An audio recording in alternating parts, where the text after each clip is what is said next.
कई माताएं कहती हैं गुरुजी बेलपत्र कब खाना चाहिए और कब नहीं खाना चाहिए। शिव महापुराण की कथा कहती है जब शरीर में रोग हो, शरीर में कष्ट हो, तब शंकर जी की चढ़ी हुई बेलपत्र अगर पूरी 3 पत्तियां, मान लो आप पूरी 3 पत्ती भी बेलपत्र की नहीं खा सकते, तो बेलपत्र के आगे की थोड़ी सी एक अंश नोक मात्र भी आपके मुख में अगर जाती है तो भी वो उतना ही असर करेगी जितनी पूरी पत्ती करती है। एक अंश मात्र। अब कोई तुमसे पूछे क्यों महाराज जी ये कथा कहां मिलेगी, तो स्कंद पुराण में, शिव महापुराण में, देवी भागवत में इस कथा का वर्णन है कि भगवान देवादिदेव महादेव काकड़िया की रोटी बनाई, काकड़िया की साग, और परसे माता पार्वती जी पावे भोलानाथ, माना शिव रटोरे छोड़ दो कपट मन शिव रटोरे, शिव रटोरे मन शिव रटोरे छोड़ दो कपट मन शिव रटोरे। काकड़िया की रोटी बनाई, काकड़िया की साग, काकड़िया की रोटी बनाई, काकड़िया की साग, और परसे माता पार्वती जी, परसे माता पार्वती जी पावा भोलानाथ मन शिव रटोरे छोड़ दो कपट मन शिव रटोरे, मन शिव रटोरे, मन शिव रटोरे छोड़ दो कपट मन शिव रटोरे। हमारे यहाँ शास्त्रों में ऐसा मिलता है कि पार्वती जी भोजन बनाती हैं, शिव जी को खिलाती हैं। भोजन करने के बाद बाबा भोलेनाथ जब भोजन कर लेते हैं, जो पात्र में भोजन बचता है उस पात्र के एक अंश को पार्वती जी निकाल लेती हैं, एक अंश को गणेश जी निकाल लेते हैं, एक अंश को कार्तिकेय निकाल लेते हैं, और बाकी का जितना अंश है उसका कुछ भाग गण ले जाते हैं और उसका कुछ भाग देवता अपने साथ लेकर जाते हैं। तो कहा 33 कोटि देवताओं को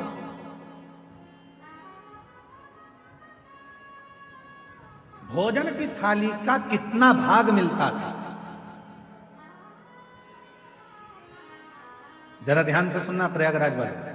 जितनी मेरी जीजियां बैठी हैं, जीजा बैठे हैं, मेरी बेटियां बैठी हैं, बेटा बैठे हैं, जितने मेरे बुजुर्ग माँ बाप बैठे हैं, सब सावधानी से सुनना, और जितने आस्था चैनल पर, फेसबुक, यूट्यूब पर, जितना सोशल मीडिया पर सुन रहे हो, सब सावधानी से सुनना कि शिव जी की थाली में से जो भोजन बचता था वो 33 कोटि देवता, अब ध्यान देना, गणेश जी का हिस्सा निकल गया, पार्वती जी का निकल गया, कार्तिकेय जी का निकल गया, योगिनियों का निकल गया,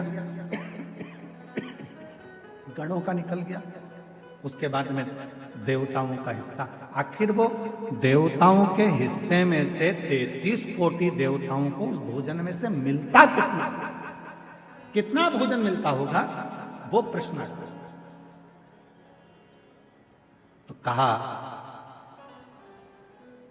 प्रसाद का मतलब क्या है, जो शंकर जी की थाली में से भोजन जाता था भगवान नारायण के लिए लक्ष्मी जी लेकर जा रही हैं, और वैकुंठ जाते जाते जितने देवता उस प्रसाद का दर्शन करते थे वो प्रसाद उतना उतना उन देवताओं की दृष्टि में समाहित होकर उनके हृदय में उतरता जाता था। भोजन का कण मात्र का दर्शन भी सुख दे जाता, कण मात्र का दर्शन भी सुख दे रहा।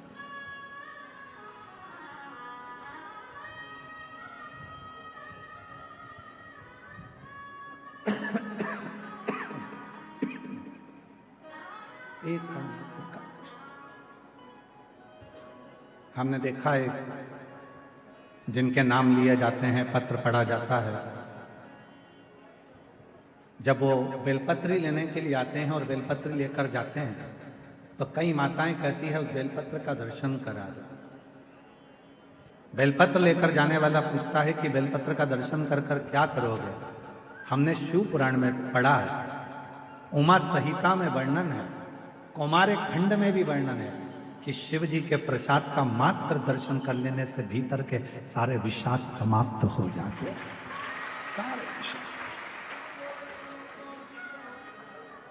केवल प्रसाद का दर्शन करने से ही विषाद समाप्त हो जाए।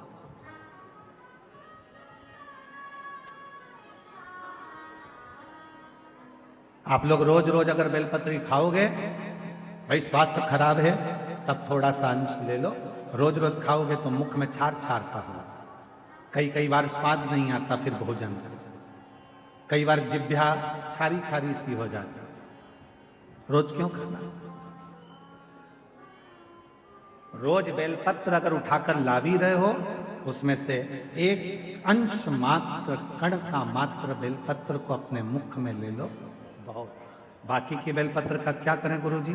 लाओ, सुखाओ, इकट्ठी हो जाए, चूरा बनाओ, चूरा बना के महीन पीस कर उसको रख लो, उसको रख लो।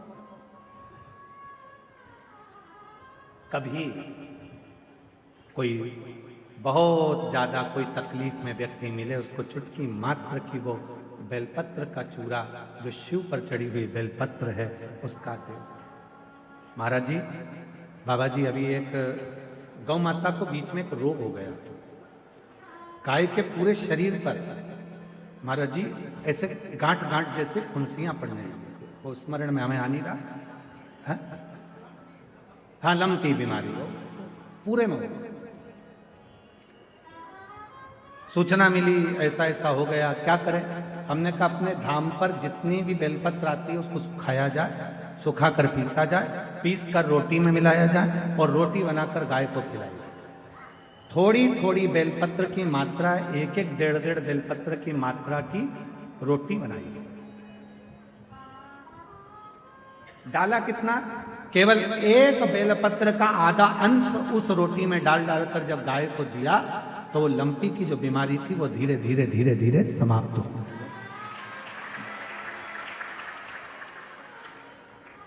दवाई की तरह बेलपत्र की भी मात्रा होती है कि कितनी मात्रा में खाना है। ऐसा नहीं कि बेलपत्र पूरी मिली है तो हमको पूरी ही खाना है, दे जाओ, थोड़ी थोड़ी घर में सबको दे दो, बाकी के संभाल के रखो। कोई जीव को, कोई व्यक्ति को जरूरत पड़े उस समय पर वो पानी से उसको थोड़ी सी डाली और निगल गए।